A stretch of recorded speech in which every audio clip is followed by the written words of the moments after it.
لا يكلف الله نفسا إلا وسعها، لها ما كسبت وعليها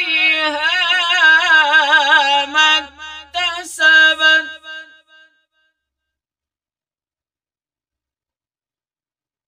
ربنا لا تؤاخذنا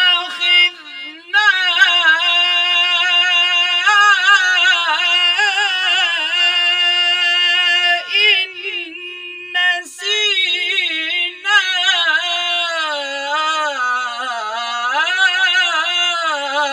أو أخطأنا.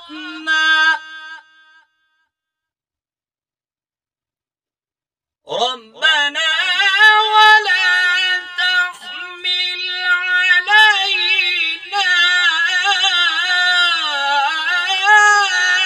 إصرا كما حملته على الذين من قبلنا. ربنا